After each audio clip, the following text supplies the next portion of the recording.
People choose Morton Buildings to build a variety of buildings for their property any time of year because they know Morton Buildings are built stronger, last longer, and look better. So if you need a garage, a stall barn, or a storage building for an RV, boat, or other vehicles, a shop for your farm, hobbies, or car restoration projects, or anything in between, act now and contact Morton Buildings at mortonbuildings.com. Don't delay. Construction schedules are filling up fast. That's mortonbuildings.com. At World Whiskey Society, we're serious about two things, ducks and drams. That's why we teamed up with Ducks Unlimited for 3 collector-worthy releases: the Shotgun Shell American Single Malt, the Ceramic Duck Straight Bourbon, and the 10-year Special Edition Kentucky Straight Bourbon.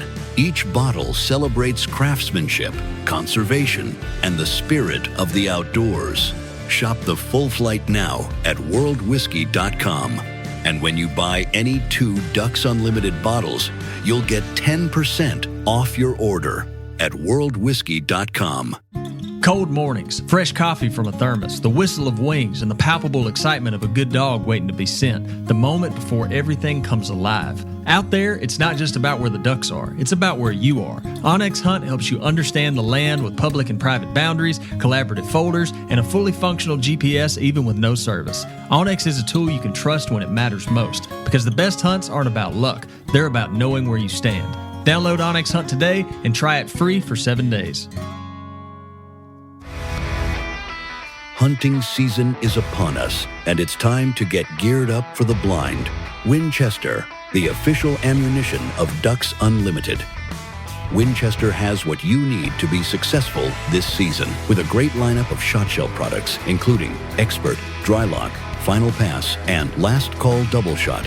Check out the brand new Final Pass, a premium steel blend load that utilizes 2 shot sizes for the perfect balance of pattern density and energy. Or try Last Call Double Shot with a devastating payload of tungsten and steel. Visit winchester.com to learn more and get ready for your next outdoor adventure.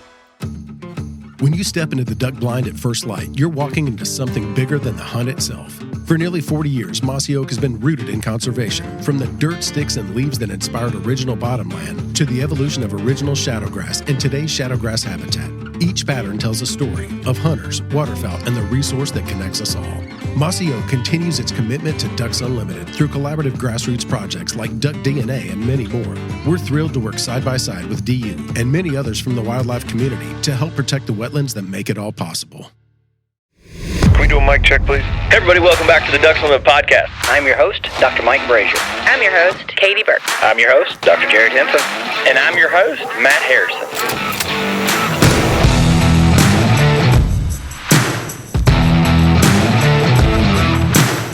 Welcome to the Ducks Unlimited podcast, the only podcast about all things waterfowl. From hunting insights to science-based discussions about ducks, geese, and issues affecting waterfowl and wetlands conservation in North America.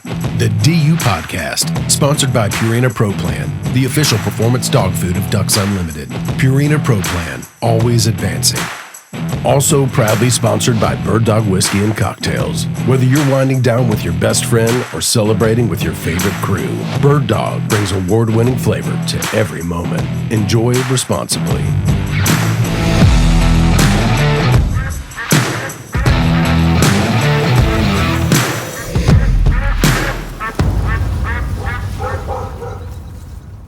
Hey everybody, welcome back to the Ducks Unlimited podcast. I'm your host, Katie Burke, and today on the show, I have callmaker Doug Nelson.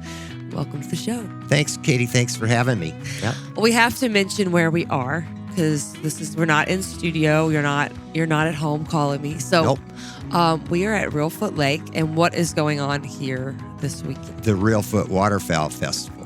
Okay, so how long has that been going on? Do you know? We have to talk to some other guys, but Yeah. at least 30 years, I At think. least 30 years. Yeah, annual event. And have call makers always been coming to that event? It is put on by the Callmaker and Collector Association of America, and they come from all over the country. I think today we got people coming from Colorado, Florida, all around here, the East Coast, just a gathering of people getting together to share their knowledge and have fun. Yeah.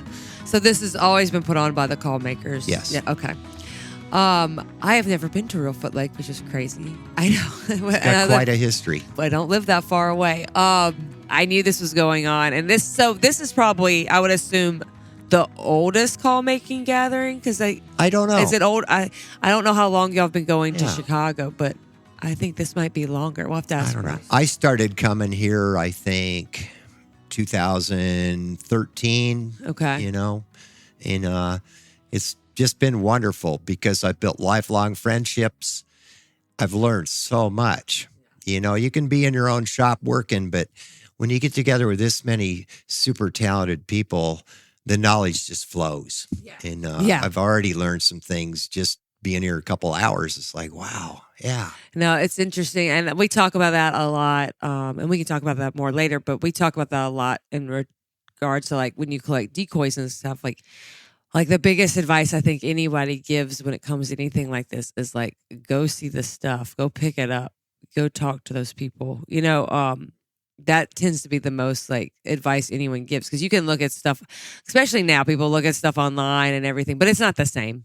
No. It'll never be the same. You know, unlike when I was a kid growing up, all we could buy was Folks calls and Olt calls. There was nothing else. And I was in Colorado. And so I had never heard of call making competitions. You know, I heard about the Stuttgart, you know, championship and stuff, but I was really removed from all of that. And you know, you can't just walk in a store and pick up a duck call and blow it, because people like different duck calls. Everybody blows them different. So you got to find something that fits you. And that's what I love about here. If you want to go find a really good call that fits you, there's probably 30 call makers down there. You can go test their stuff and have a look. You know? Yeah, that's cool. So does it mostly, just to kind of give a little bit of idea, is it mostly call makers that do more the wooden laminated and carved calls here, or is there also just like the acrylic stuff as well? Is it both? A little of both, both. but more custom people. Most custom. Okay. More small shop guys. And, you know, they're not in the business so much as it's just a myriad of everything. For most of them, they're hobbyists, but there are quite a few very successful call makers here. Yeah. Yeah. Yeah, that's unique about this, because it's like when you go to Callpalooza, I would say it leans a little more less towards the custom and more towards the right. Yeah. And this is a different format. This is 2 to 3 days of just sit with people and shoot the bull and have a great time and build friendships, and it just all flows together. It's just a relaxed atmosphere, which is unusual versus the big shows. Yeah, and it's so pretty here. Like you're right here on the lake, and it's really nice setting. And then we have a competition for the best sounding calls, and they have professional and amateur division. Okay. And all you win is a ribbon. You know, there's no money involved. There's bragging rights. Yeah, bragging rights. And that's what makes it fun. Yeah. Yeah. No, and you're doing it with these are your, like, that's one thing I try to like tell people that I didn't know, because I came in from the Ducks Unlimited side, which has it in itself between volunteers has like a big community side to it. Like there is like, it's a part of my family and always has been. Yeah. But this also has that community as well. It's just they don't necessarily are the same. Like you can get the same community there as you can. It's a little bit different here, but it also has a very big community, a lot of friends. Oh, yeah. These people, everyone here is like friendly, and it's the thing that I think I like the most is my mentors are here, and I mentor people here. We're all sharing our knowledge, you know, and it's priceless. Yeah. Where else can you go to get together with that many people? There are such talented individuals here, and a lot of stuff that everybody's unique. We're all woodworkers or metal shop workers, or we're artists, basically. But everybody's got a different way of doing it. Everybody's got their own little handmade jig that they make this or they make that. And you share the knowledge, and it's like, wow, I haven't thought of that, you know, and it is just fun. That's really cool. All right. So let's go back and let's talk kind of how you got into all of this. So where did you grow up? I grew up around Greeley, Colorado. Okay. My dad didn't hunt. my brother-in-law was a hunter safety instructor. He took me under his wing, started me shooting guns about 9 years old. And he didn't hunt ducks or geese either. But I had a junior high outdoor rec teacher that took me under his wing to show me duck hunting. And he was an old guy. His dad was a market hunter. His grandpa was a market hunter. Where? Oh, back in Colorado? east. Oh, back east. No, That's the same. yeah. That's what I was, yeah, okay. Yeah, and he was even telling me stories about using live decoys. Yeah. And he had one rule in his blind was, don't shoot a hen or you're not coming back. Because they grew up when there were no ducks. Yeah. You know, and he taught me a lot. And, you know, so I blew a few duck calls and stuff. And my first duck hunt was great. My grandpa took me out, and I was, I think, 11. And I had saved up and bought 6 decoys, mowing lawns and stuff. And I took my 6 decoys and my little Falks WA-33 call, and I went down to this little warm water slough along the South Platte River, threw my decoys out. My grandpa took a nap in the car about 300 yards away. And I wasn't there 5 minutes, and here came a flock of widgeon right past me. And I'm old. You know, everybody starts out with H&R single shot 20 gauge. Oh, yeah. I sit up, and I popped the most beautiful Drake widgeon you ever saw. That's a good first duck. And I was so excited. I went back and woke my grandpa up and held that up to the window. Oh, my God. I was hooked for life. Yeah. You know? And, that's a good first duck. Yeah. And duck hunting was great back in the 70s because we could get out of high school and run down and knock on the door, and sure boys shut the gate when you're done. Yeah. Now those places are $25,000 a year. At least Yeah. it's all gone. But I was glad to be able to experience it. Yeah, you know, there's a little bit of that. My brother lived in Casper, Wyoming. Oh, sure, I know it well. Yeah, and we still did it when I would go. We could still hunt that way because there's just not Hunt the North Platte River. Yeah, there's just not enough duck hunters up there. Yeah. That people weren't looking for. You just drive around in your truck and you see them going into a little, wherever it wasn't frozen. Right. And then you go knock on someone's door and they're like, yeah, it's fun. Sure. You know, and things changed. Colorado had never had Canada geese. Yeah. Because they always went to New Mexico. Right. And we short-stopped them. A guy named Gurney Crawford started with a flock of 100 captive geese on College Lake in Fort Collins. And that grew into the geese stopping there. Yep. And I remember the very first goose season in Colorado, they gave you six neck tags. Okay, yeah. When you used up those, you were done. Yeah. And I think I was 14, and I paid $10 to lease a box blind right across from the big refuge in Windsor, Colorado. Yeah. In Severance, Colorado. And my first, it was pass shooting. Yeah. I was by myself, 14 years old, my 12 gauge sitting in that box, and here came a flock of geese, and I dropped one. Giant. And I remember shooting it. I don't even remember. All I remember is seeing it hit the ground. And my God, my mom came out to pick me up. I had my goose. I was so excited. So then I turned into a goose hunter. Yeah. Because the duck hunting gradually has gone away for, went to area. leased up and everything. But we could still hunt Canada geese. Now they have around 300,000 to 400,000 that winter there. Yeah. Fantastic. Yeah, it's really interesting. So we just actually did a big book and project on Canada geese and their story and how. Now it's interesting to think about because it also goes with this big decoy collection and there's no decoys from that area. There's no decoys in the central flyaway, but the history of the central flyaway and goose hunting is so interesting conservation wise. It completely changed. At one point they were killing geese in South Texas, and now then they went away, and now they're killing them they weren't killing them at all. Now you're talking things about that. change. Oh yeah, those are the most adaptable birds. Yes. They will be around when we're gone. They are so adaptable. They are. I've done a lot of work with Canada geese. Yeah. I banded ducks for Game and Fish for a long time. I banded 12,000 ducks one summer. Oh wow, yeah, Insane. That's a lot of work. Yeah. It was 10 days on and 4 days off, and I think I caught 270 blue-winged teal in one trap at one time. It took me 4 or 5 hours to band them all. That was fun, but I learned a lot in the call making. I never thought I'd be a call maker. Yeah. When did you, this is skipping ahead, but when did you even know that it was a thing to make calls? Because like that's, well, I mean, as someone who grew up in Mississippi, we don't really have a decoy making or a call make. I mean, they do now. There's more call makers in that area now, but there's just not really a history of it in the Delta. So I didn't realize until I was in my 20s, a lot later. So I was never exposed to it at all. Well, my wife and I were both woodworkers. Okay. I mean, we've been woodworking. I bought her a router, and that started it. And then it was a chop saw, and now we have a full wood shop. Okay. And I don't know, 2006 or 5, Ed Glenn, they came out with a book on making duck calls. Okay. And we were down at the woodworkers show, and I saw that book, and I picked it up, and I looked at that, and I thought, oh, heck, I already got all the tools to do that. Give me that book, you know.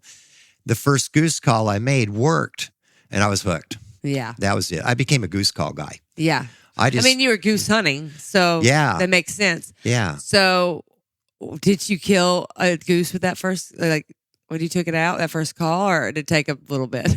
I don't remember. You don't remember? Yeah. You know, but because I couldn't blow a short reed worth a bean. Yeah. And then I had some mentors. You know, one of my guide and outfitter guys showed me some stuff, and I got gradually worked into it. But once I could make one that worked, I had so much fun, you know, because I just go out and it was a hobby, just something to goof around with, you know. And duck calls are a completely different thing. Duck calls frustrated me. I threw away buckets full of inserts trying to make a duck call.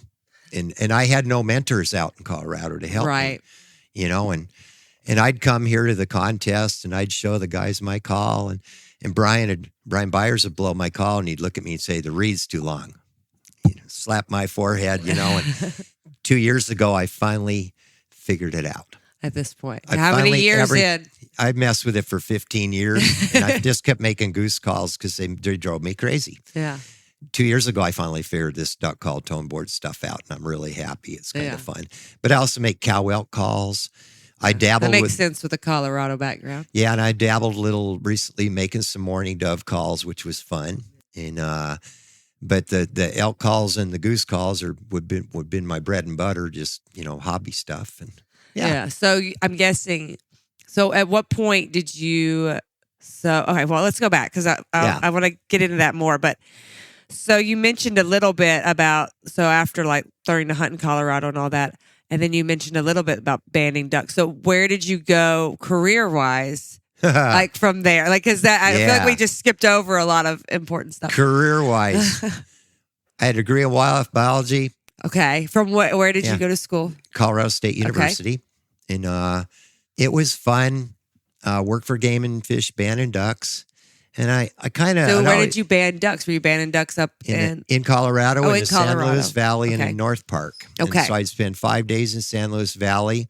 And down there, we would band cinnamon teal and a lot of redhead ducks, and then up in North Park, Colorado, we'd band a lot of mallards, a lot of pintails. And but I saw an incredible.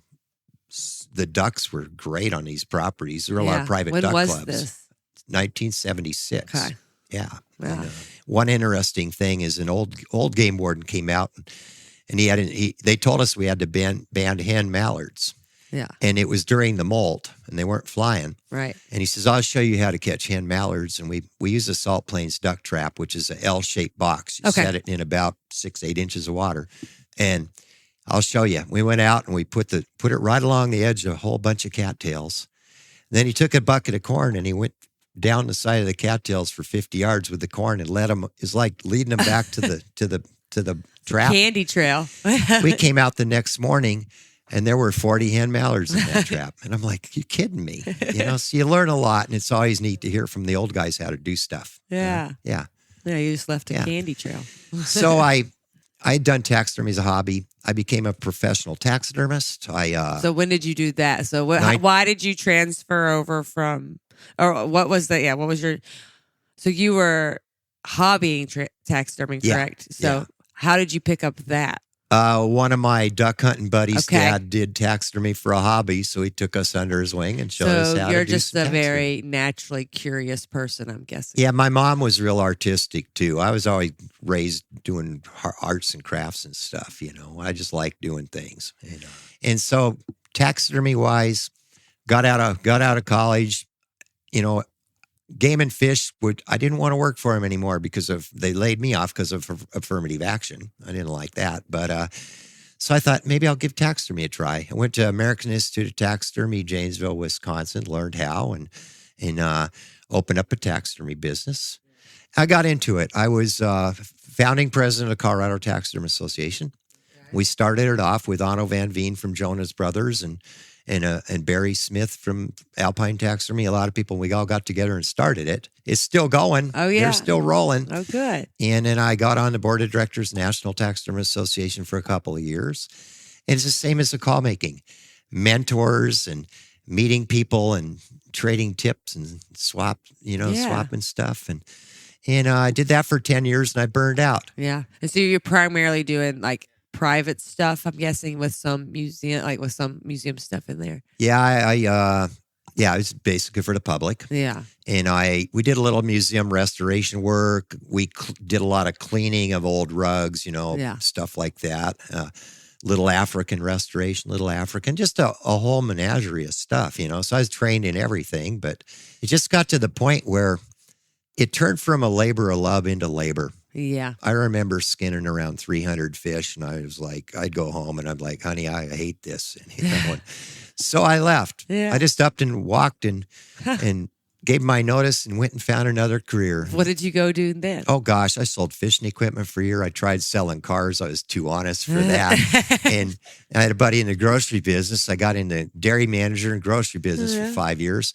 My family had always been in the office supply business since 1936 in Colorado, and got a call from my brother to go back out into the family business. And I did, on one condition. I had to start at the bottom and work my way up and learn everything. Oh, wow. And I was there. It's really interesting. Yeah. You're not afraid to just change. No. That's so interesting. Yeah. Most people aren't willing to do something like that. They're too scared to just kind of. Well, we were in northern Colorado, northern Wisconsin. And I looked at my wife, says, you want to move to Colorado? And she says, hell yeah, let's go. Yeah, that's amazing. I love this. Yeah, because most people are too afraid of the unknown to kind of like just shake up their life that way. And you've done it. You've done it so many times. It's like, is it just not a big? You don't think about it. You just no. I guess you just trust that it will work out. I've been a risk taker. Yeah. You don't get ahead if you don't try. Yeah. And I agree. I heard something that made a impact on me that is, you hear people that I tried this, but I was no good at it. Yeah. And the thing is, it's not that you're no good at it. Just trying it alone makes you a more interesting person. And nothing to lose. Yeah, you've definitely proven that with your 15 years going after the duck call. Oh, yeah. Like you can't get good at something if you don't keep working at it. Right. Yeah. And I've spent so much time trying to figure out wood finishes and things like that, being a woodworker too. And I've never made an acrylic call. Yeah. I just like wood. Yeah, real wood. No, it makes sense. Yeah. With your background too, with doing it that way. Okay, so yeah, that's just really interesting. You don't hear from many people that do that and just are okay with that. Yeah. Wow. So what point?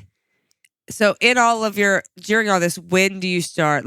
So you said you were woodworking first. So have you been woodworking throughout this whole time? Well, being a taxidermist is kind of a jack of all trades. Yeah, I'm guessing you're kind of doing a little bit of everything. You do everything there. It's just a combination of all the different arts. And I introduced my wife to woodworking. Okay. And it just gradually grew into a hobby for both of us. She did my kitchen cabinets. Okay. And here I'm making goose calls and she's building furniture. Okay. And, so we just gradually. So what did you start with before calls? What were you doing woodworking wise? Were you doing more furniture or what were you? No, we started doing a little remodeling of the house, tongue and groove cedar walls and stuff like that. And then making a little this. And then I got a lathe. Okay. And got her a lathe, and she's making bowls. Okay. And I gradually ended up taking over her lathe. Those things. I'm in Dutch for that. But, lathes are really fun. Yeah. Just turning wood is really fun. And then I saw the book on making duck calls, and I'm like, I can do that. Yeah. And you're already hunting and stuff, so.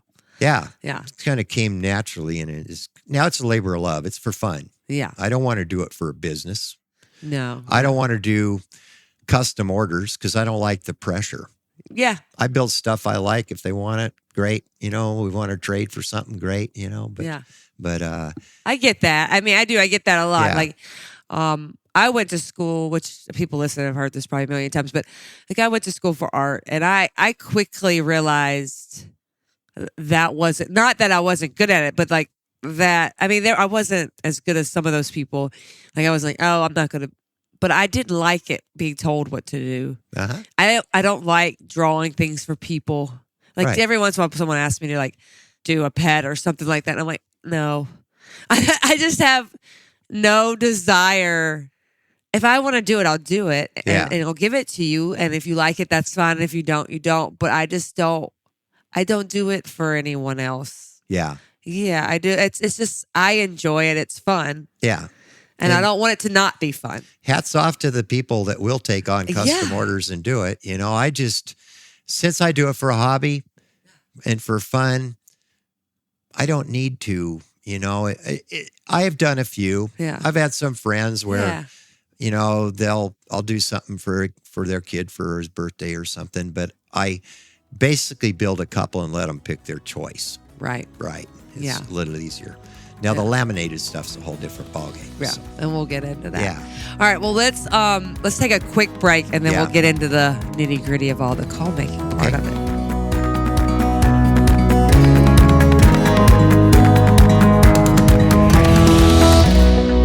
Stay tuned to the Ducks Unlimited podcast, sponsored by Purina Pro Plan and Bird Dog Whiskey. After these messages. People choose Morton Buildings to build a variety of buildings for their property any time of year because they know Morton buildings are built stronger, last longer, and look better. So if you need a garage, a stall barn, or a storage building for an RV, boat, or other vehicles, a shop for your farm, hobbies, or car restoration projects, or anything in between, act now and contact Morton Buildings at mortonbuildings.com. Don't delay. Construction schedules are filling up fast. That's mortonbuildings.com. At World Whiskey Society, we're serious about two things, ducks and drams. That's why we teamed up with Ducks Unlimited for 3 collector-worthy releases: the Shotgun Shell American Single Malt, the Ceramic Duck Straight Bourbon, and the 10-year Special Edition Kentucky Straight Bourbon. Each bottle celebrates craftsmanship, conservation, and the spirit of the outdoors. Shop the full flight now at worldwhiskey.com. And when you buy any 2 Ducks Unlimited bottles, you'll get 10% off your order at worldwhiskey.com. Cold mornings, fresh coffee from a thermos, the whistle of wings, and the palpable excitement of a good dog waiting to be sent. The moment before everything comes alive. Out there, it's not just about where the ducks are, it's about where you are. Onyx Hunt helps you understand the land with public and private boundaries, collaborative folders, and a fully functional GPS even with no service. Onyx is a tool you can trust when it matters most, because the best hunts aren't about luck, they're about knowing where you stand. Download Onyx Hunt today and try it free for 7 days. Hunting season is upon us, and it's time to get geared up for the blind. Winchester, the official ammunition of Ducks Unlimited. Winchester has what you need to be successful this season with a great lineup of shot shell products, including Expert, Dry Lock, Final Pass, and Last Call Double Shot. Check out the brand new Final Pass, a premium steel blend load that utilizes 2 shot sizes for the perfect balance of pattern density and energy. Or try Last Call Double Shot with a devastating payload of tungsten and steel. Visit winchester.com to learn more and get ready for your next outdoor adventure. When you step into the duck blind at first light, you're walking into something bigger than the hunt itself. For nearly 40 years, Mossy Oak has been rooted in conservation. From the dirt, sticks, and leaves that inspired original bottomland to the evolution of original shadowgrass and today's shadowgrass habitat. Each pattern tells a story of hunters, waterfowl, and the resource that connects us all. Mossy Oak continues its commitment to Ducks Unlimited through collaborative grassroots projects like Duck DNA and many more. We're thrilled to work side by side with DU and many others from the wildlife community to help protect the wetlands that make it all possible.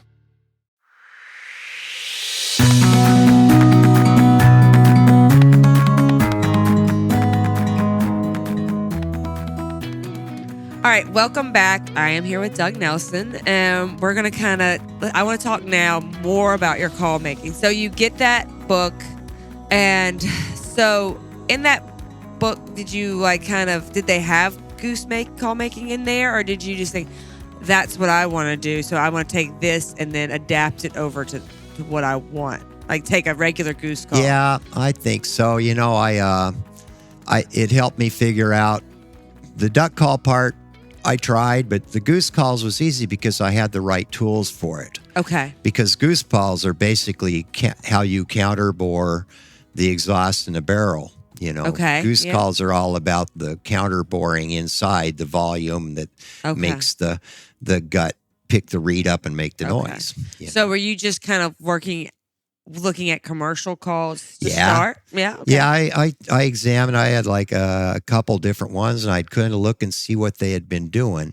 And it was really fun figuring out that process. Yeah, I bet. It really was, because you're kind of reverse engineering something. Yeah, and how I kind of figured it out to get it right is I made a really long barrel, you know, and I had counterbored it inside.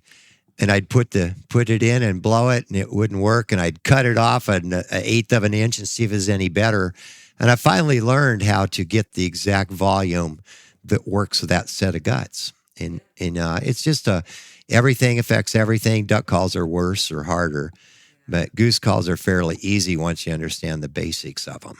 You know, I'm guessing when you're starting, you're just making a functioning goose call. Right. Your goal is to make a good sounding goose call for a while. And I probably made 50 before I came up with a shape I like. Yeah. I got a whole pile of old ones. The first ones, they're all sitting in a big box somewhere, you know, and nobody wants them, but it was fun learning. Yeah. And learning how to, you know, I've done O-rings inside the call and then gut certs. I got hooked up with Wade Carpenter from Webquit Calls, and he only lived about 3 hours from me in Colorado, and he actually come out goose hunt with me, and he showed me a lot. Yeah. And he sold the guts and the gut certs and the things I needed, and that made a huge difference. At least somebody I could talk to local.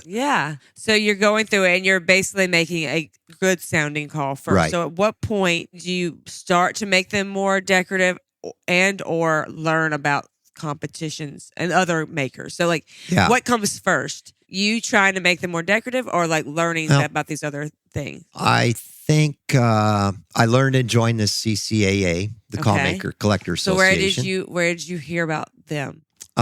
Just basically, we started getting online and learning online, and then I met people. I think 2000. Let me think about this. 2013. Okay. My wife bought a brand new Mustang and wanted to drive it, so we did a road trip to Reelfoot.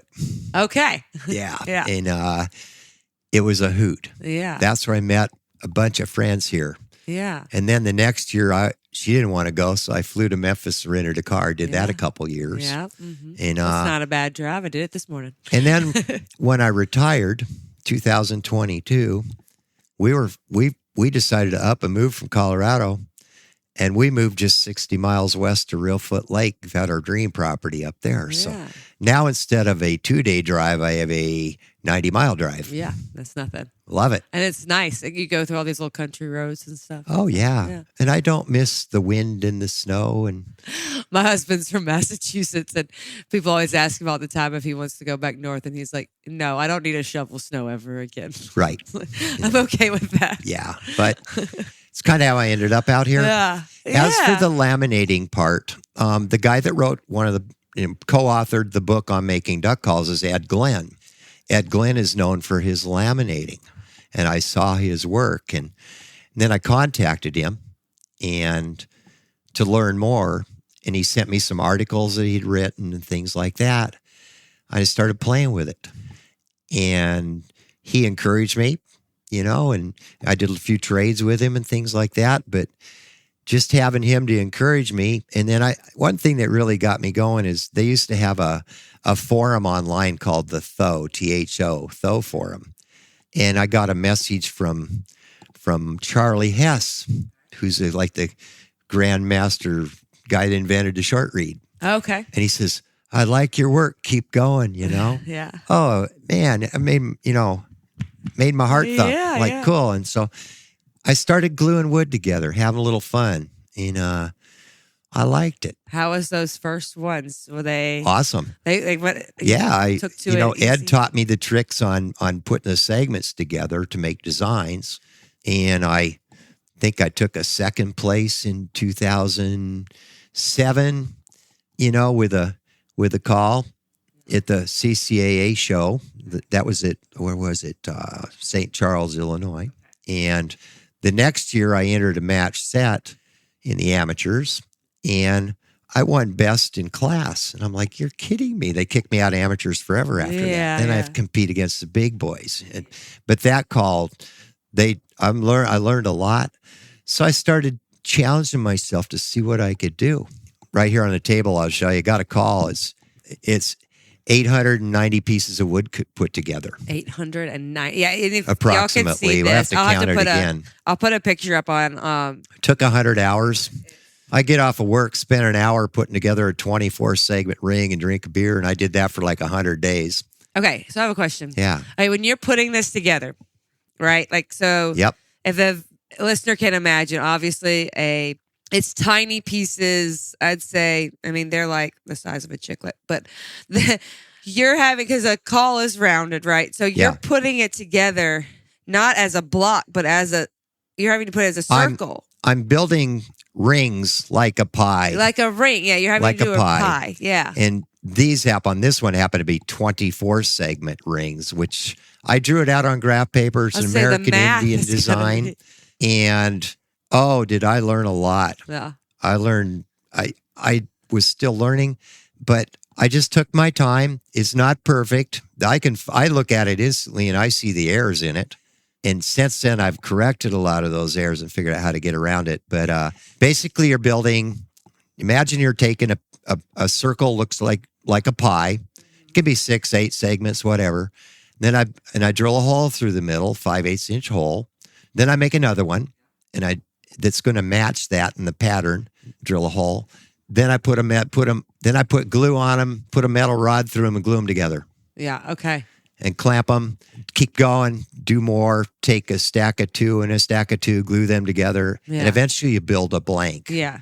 And it's got to be in a big. I'm going to say, it's a pie. It's a circle. It's a big circle kind of. It's just because you've seen laminated ones where they've built it in a cube.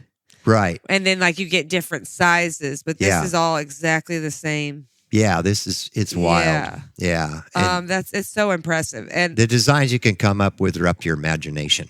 The scariest part was after 100 hours putting it on the lathe and turning it round. I had on a full face mask and body armor. I didn't know if it was going to blow up on me or not. And I took my time with that. Yeah, you would. And it's nerve-wracking, but it's really cool when you get done and you look at it and go, wow. Well, because there's this percentage of it could blow, it could be a disaster. Yeah. And you've already put so much work into it. Say, this to me, I was thinking about when you were talking about how you would have to, you grafted out and measured everything to put in. Yeah. I was like, when you're woodworking, they always tell you to measure twice and cut once. This puts that to a whole new level. There is one error on that call, and I'm not going to show anybody where it is. No. Yeah. But it puts a whole new meaning to the measure twice, cut once. Right. Because I bet you had to keep measuring this over and over again. Well, they're 8-inch 6 segments. Yeah. So no, that's amazing. Yeah. One thing I've always noticed is talking to a lot of, whether they're decoy carvers or call makers, there are influential people along the way that have helped you. And you mentioned the one guy that helped you with the sound stuff early out of Colorado. But who are these people and how did you come across them? Where did you find them along the way? Well, mainly through the Callmaker Collector Association. And the old THO forum on the web was fantastic. Yeah, I never heard that of this. This is the first time that been was mentioned. all that was available out there in the, I guess it would be early 2000s. And so a lot of the older guys here, everybody remembers that. Yeah. It's a great source of information. It's gone now, but Facebook, everything else, and Ed Glenn helped me a bunch. Billy Hayes, old-time duck call maker. Billy took me under his wing. Billy had all these crazy ideas about gluing wood together. He'd call me on the phone and just start going. And we would come up with different ideas together. I met him in person here at Reelfoot Lake, the only time I ever met him. All these guys that are here, Ron Gould, Brian Byers, there's everybody here has contributed to something of what I know. Yeah. And I like to help them too. Because I'm not in the business. I have no secrets. Yeah. I will teach anybody anything because I feel like that part of call making has gone away. If you talk about these early days, like particularly like some of the Arkansas guys, you talk about the early days of call making and it was a lot of secrecy. For example, Mike Lewis talks about, I just forgot his name, that he learned from, and he would have to, he made the rebel call. Yeah. Crazy. I can't think of his name. But he would call him and ask for advice, and he would give him like vague answers. And he was like, well, you could come over here, and I won't tell you, but you can now we have YouTube. Right. And but they were kind of secretive. And I feel like, which is good. I think it shouldn't be secretive. I think it's good. People are kind of more open. And well, maybe it's because of my taxidermy background. Yeah. It never hurts to light another candle. Never hurts to teach somebody something. No. Well, doesn't hurt me any, yeah. Also, it doesn't. And if you want a tradition to continue, you have to teach people. You have to encourage people. There's a lot of old timers. We don't want to lose that knowledge. No. The thing I like especially is I'll come up with a problem or show somebody how to do it. And then somebody comes up with a better way to do it, and I get to learn that, and we all win. Yeah. I love it. It's like, cool. How'd you do that? Because everyone has their own unique way to solve problems. So if you give them a hint towards a solution, then they're going to take it and put in their own thing. It's going to continue to evolve. In this call making, we're working with people that are innovators. Yeah. Everybody that's here figures stuff out on their own, and there's 50 different ways to do something. But it's really fun learning. How'd you do that? Yeah. Yeah, that's really interesting. So who else along the way we just mentioned that changed the way you make calls? Joshua Lynn came over to my shop. I had a duck call that I made 15 years earlier, and he picked it up and he blew it. And I thought, oh, it's a piece of crap, And he says, wow, you should have entered that at Reelfoot. I'm like, you're kidding me. And all I had to do was open up the exhaust on it a little bit. When I entered it last year and won first place amateurs, I was like, you're kidding me. But he spent 2 hours with me and basically opened my eyes and solved my problem with tone boards. And now I'm off to the races. I'm building them and they actually work. And I can't lock them up anymore, which makes me really happy. Yeah, that's really exciting. Yeah, I do want to do, as you talk about the sound and stuff. And we were going to do it today, but our camera guy is sick, so we're not going to do it. But I want to do a visual podcast where we talk about tone boards and the science behind all that, because it's so specific and I don't think people really understand. I mean, they're musical instruments. They basically. Yeah, you're making a musical instrument. And you're learning about which woods work good and which ones don't. And you can go out here to the show and pick up a dozen different duck calls, and every tone board's different. There's long ones, there's short ones, there's fat ones, there's skinny ones, but they all work or are supposed to work. Or you might find that your dream duck call, you might blow 30 duck calls and finally find that one that fits your style. It's not a one size fits all thing. No. Yeah. Because everybody blows air differently, basically. Yeah, Yeah. And then I always laugh because we were talking about old calls earlier. My dad still blows a D2 ult. That's all he'll ever blow. He'll never blow another call. I can't blow a D2 ult to save my life. I don't have the lungs to get behind that call. I can't do it. I don't know how he does it, but yeah, he won't. We had to buy him a case of them back when the factory closed. Right. So he could have them for the rest of his life. And then duck hunting, Yeah. Ducks every day's different. Yeah. Some days all they want to hear is 4 or 5 quacks when they're going over the head. And some days they don't want to hear a call at all. And some days you scare them all away. Some days you get them all to come, but that's why they call hunting, I guess. Have you been hunting since you've moved out here a little bit? No. You have not? No, I've got an outfitter friend of mine that's actually going to take me this year. Good, yeah. He has 5,000 acres they farm over by the Black River. Yeah, it's very different. And he owns a gun store. He got to be a good friend, and he says, "Come on, I'll take you this year." So I actually bought my duck stamp this year. Oh, good. And we'll go sit and I don't care if I shoot one or not. I might even get some bismuth shot and take my old 20 gauge single shot H&R out there and get one shot at honestly, it doesn't even matter anymore. I shot so many ducks. My senior high school in 74, 73, me and 2 friends shot 300 mallards that year. We had a ball. Yeah, I bet you did. And we didn't pay for any leases or anything. We just got out of school and went and shot them, you know. And good old days. Yeah, that's fun. Yeah, so I don't care if I shoot a duck or not. Yeah. It's just sitting in the blind. I love to watch them come in, and it's just the whole atmosphere. That's fun. Yeah, it doesn't matter. And tell tall stories. Yes. Oh, yeah. True. That's very true. Through your time hunting and all this and call making, do you have any stories that you'd want to share or that I want to hear? I know Brian mentioned one. Brian Byers mentioned one that you should tell. So let's go with that one. I can tell stories for hours. Yeah, let's go with the one Brian requested the story. So let's go with that one. This is my PETA story, People for Ethical Treatment of Animals. Yes. So about 15 years ago, I was a on-the-road salesman. Okay. I'm in Cheyenne, Wyoming. Got my shirt and tie on, driving down the street, and I look over at Kentucky Fried Chicken. Here's a guy in a chicken suit. And all these girls protesting Kentucky Fried Chicken. And I realized it was PETA, People for Ethical Treatment Animals. Saw a customer and I thought, I got to go back and yank their chain. So I drove back there and I pulled in at 11:45, Kentucky Fried Chicken. There was not a single customer. And they're all out front protesting. And I walked in the door, got my tie on and everything. And I looked at the guy and says, "I would like a small box of chicken, please." And he says, "Are you with them?" And I said, "Oh, hell no, I can't stand them. I'm going to go make me a picket sign and eat chicken in front of them." He says, "Really?" And I says, "Yeah." And he says, Here, man, on the house, go get him." He hands me a box of chicken. I says, "You betcha." And walked out to my truck. I sold office supplies for a living. Right. Okay. Yeah. So you had all the stuff. I had a big old box in there and a big giant jumbo marker. So I made me a sign, and it kind of looked like a Chick-fil-A sign. This is before Chick-fil-A, and it said, "Ignore PETA, eat chicken." Grabbed me a drumstick, walked out on a sidewalk right next to him. Now, you got to remember, this is Cheyenne, Wyoming. Yeah. They're not exactly popular people in Cheyenne, Wyoming. No, I would say and it's surprising that they're in Cheyenne, Wyoming. I had so much fun. He'd come over, try to talk to us, and say, "Get away from me." I'd say, "Get away from me," But I filled that restaurant full of ranchers in 20 minutes. At least 50 trucks pulled in. They mauled the place. Yeah.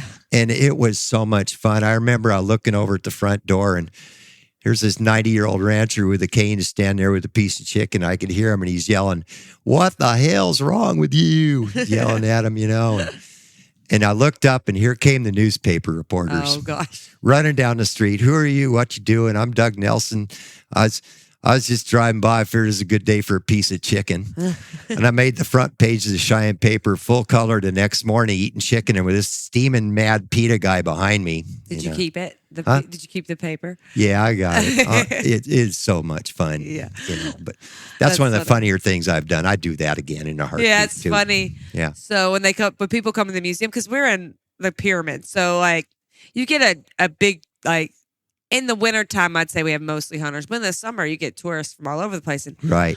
One of the biggest questions we always get from people, and I always find it so funny because they're always it makes sense once they hear the answer, but they're always like, "Well, I don't get it. You save ducks, but you kill ducks." I'm like, that's not I go, honestly, though, it's we were started by hunters, and hunters are what give I hate to tell you, but hunters give the most money to conservation than any other group. When I tell them that, I'm like, because they want the resource around more than anybody. If there's no ducks, they can't hunt. So, and they're always surprised, but for the most part, it's a nice reaction, but it's like, oh, that makes perfect sense. But no one expects that to be my answer. Nobody pays more for conservation than the hunters. Nobody they fund the does. game and fish departments, Yeah. hunting and fishing license sales, everything. It's all connected. And Ducks Unlimited, that or private, anybody can, you don't have to be a duck hunter. Any private citizen can give money to Ducks Unlimited or corporate. Yeah. And save wetlands. their money goes straight into building habitat.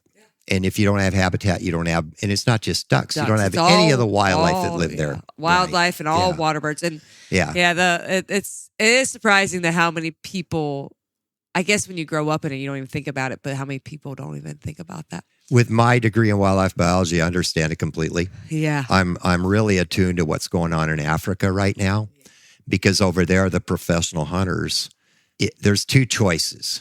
You can either have hunting, sustained harvest within the carrying capacity, or you can lose it all. You can't protect them and do it. I can discuss this for hours. Maybe we'll do it another time. Yeah. Yeah. No, it's very interesting. And yeah.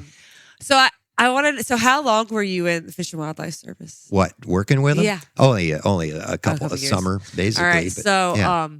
when you lived in Wisconsin, did you hunt there too? Oh, yeah. Mostly whitetails and rough grouse. Did Yeah. a lot of musky fishing. Yeah. Yeah. That's so fun. Yeah. All right. You got any good hunting stories? Oh. Hunting stories are always the best. Probably.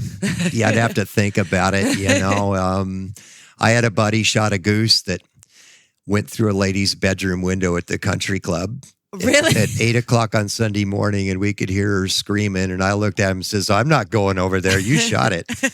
So he ended up paying for the cleaning of the place and the new window, and the sheriff came out. It was quite a fun, exciting time. Yeah. Lady Okay. woke up Big with a old goose Canada running in goose. her bedroom. Yeah. That's crazy. Uh-huh. I've never heard of a goose going through somebody's bedroom window. Like that you had killed. You're like, It was plenty live. yeah. Oh my God. And they're Yeah. not nice either. No. No, geese are notoriously, that's why people don't like them. 'Cause Yeah. they're kind of mean. All right. Is there anything that we haven't mentioned that you want to talk about, like call making wise or anything of that? Like I would encourage if anybody's ever near Reelfoot during this show to stop in. Especially we don't see that many locals. We don't see the guide and outfitters around here. You'd think they'd all stop in and see us, but surprisingly, they don't even know about it. Oh, they're right here. Yeah. All right. So I have a question. So this is the second weekend of October. Yeah. Is it always then? Yeah. It's okay. usually around the first to second weekend of October, usually. Okay. October 9th, 10th, right in that area. Okay. Every year. And Yeah. it's like Friday, Saturday, Sunday. It's Friday and Saturday. Friday and A lot of Saturday. us get here on Thursday just to You call hang makers out with your always show buddies. up. Yeah. Early. Yeah. Y'all always show up early and y'all stay in one place. And we had people drive from Minnesota yesterday. Yeah. I got a friend coming in from Colorado today. Yeah. And a lot of people from Florida. Okay. But everybody was dragging last night because a lot of them drove 13, 14 hours to get here. Yeah. So I have a question about that because, like, when I think, one thing I think about, I love that y'all still come to Reelfoot because Yeah. the history here in call making, I mean, it's very specific. Huge. It's huge. It's very Yeah. specific to this area. Mm-hmm. That could be a whole episode on itself about the history of Reelfoot and call making, but it's steeped in tradition. As someone who studies the history of calls and call making and waterfowling, like it's very insular to certain areas, right? Like you have the Reelfoot area, you have Arkansas, like then you have like Louisiana has its own thing, Minnesota, Mississippi River in Illinois. yeah. Yeah. So, but modern call making has really expanded. Yeah. Do you have anything to contribute that to? Is that just the blow up of the internet? Like, have people just migrated? I think the internet's been wonderful for it. Yeah, because Yeah. it's different for call making. Like, Yeah. decoy carving has not done that in the same way, but call making has. There's a whole pile of YouTube videos. What do you want to learn? Yeah. And then you take it as it is. It's interesting to see it. Do you just think it's because it's more accessible call making I in think a so. way? I think people are more willing to share. And y'all do how many of y'all do at least 4? Is it 4 competitions a year or more? Well, the CCAA does the show in Lambert, Illinois. Yep. And that's a fancy call contest. Yep. And that's based on what they look like. Yep. And then we have a working call contest here at Reelfoot based on what they sound like. And that's duck calls. Okay. Amateur division, professional division. if you don't play, you can't win. That's right. So build your call and enter, Yeah. I was, up until this last year, the best I'd ever done was 8th place in the amateurs. Yeah. Frustrated, but I kept plugging away. You definitely have a history of plugging away at things. It's fun. Yeah. You got to have fun with your hobbies. Yeah, that's very true. So are you going to make more duck calls now that you think you Yeah, got I brought 18 to the show. Well, see, I'm going to do some trading. I already got, Brian Byers already traded me out of a nice call already. So how many calls do you make a year? Not a lot. Not a lot, because this last couple of years I've been concentrating on these laminated calls. This one call right here took me 2 months to build. Okay.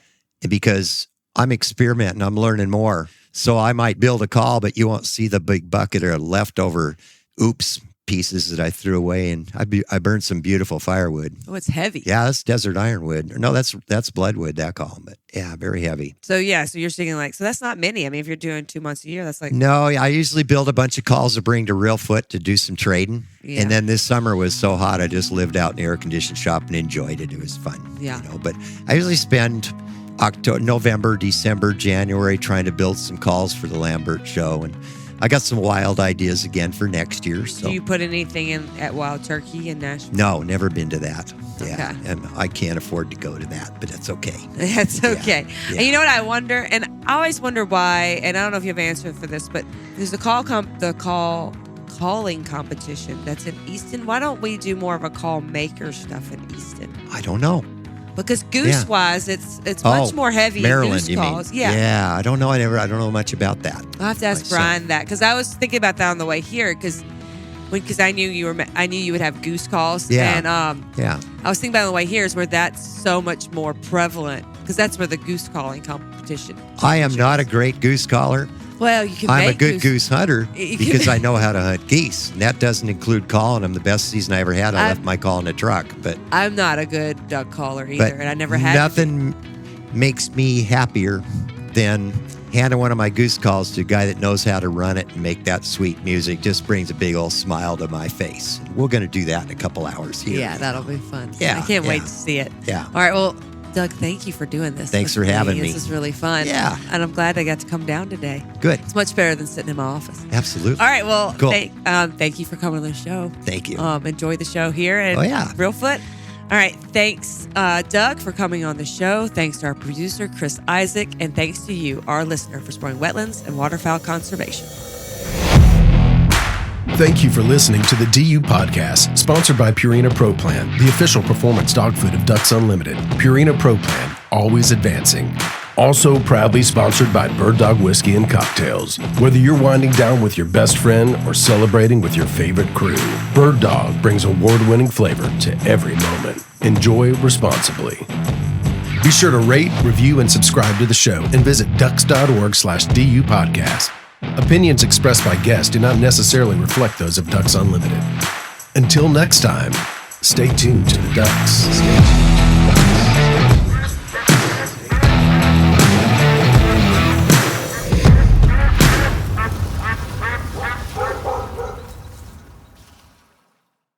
People choose Morton Buildings to build a variety of buildings for their property any time of year because they know Morton Buildings are built stronger, last longer, and look better. So if you need a garage, a stall barn, or a storage building for an RV, boat, or other vehicles, a shop for your farm, hobbies, or car restoration projects, or anything in between, act now and contact Morton Buildings at mortonbuildings.com. Don't delay. Construction schedules are filling up fast. That's mortonbuildings.com. At World Whiskey Society, we're serious about two things, ducks and drams. That's why we teamed up with Ducks Unlimited for 3 collector-worthy releases: the Shotgun Shell American Single Malt, the Ceramic Duck Straight Bourbon, and the 10-year Special Edition Kentucky Straight Bourbon. Each bottle celebrates craftsmanship, conservation, and the spirit of the outdoors. Shop the full flight now at worldwhiskey.com.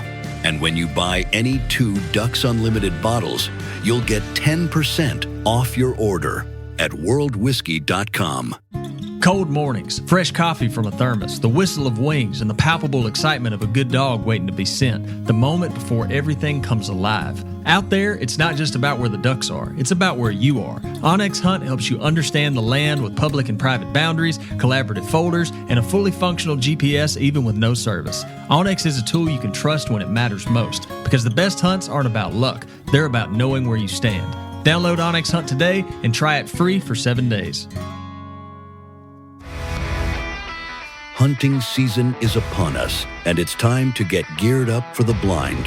Winchester, the official ammunition of Ducks Unlimited. Winchester has what you need to be successful this season with a great lineup of shot shell products, including Expert, Dry Lock, Final Pass, and Last Call Double Shot. Check out the brand new Final Pass, a premium steel blend load that utilizes 2 shot sizes for the perfect balance of pattern density and energy. Or try Last Call Double Shot with a devastating payload of tungsten and steel. Visit Winchester.com to learn more and get ready for your next outdoor adventure. When you step into the duck blind at first light, you're walking into something bigger than the hunt itself. For nearly 40 years, Mossy Oak has been rooted in conservation, from the dirt, sticks, and leaves that inspired original bottomland to the evolution of original shadowgrass and today's shadowgrass habitat. Each pattern tells a story of hunters, waterfowl, and the resource that connects us all. Mossy Oak continues its commitment to Ducks Unlimited through collaborative grassroots projects like Duck DNA and many more. We're thrilled to work side by side with DU and many others from the wildlife community to help protect the wetlands that make it all possible.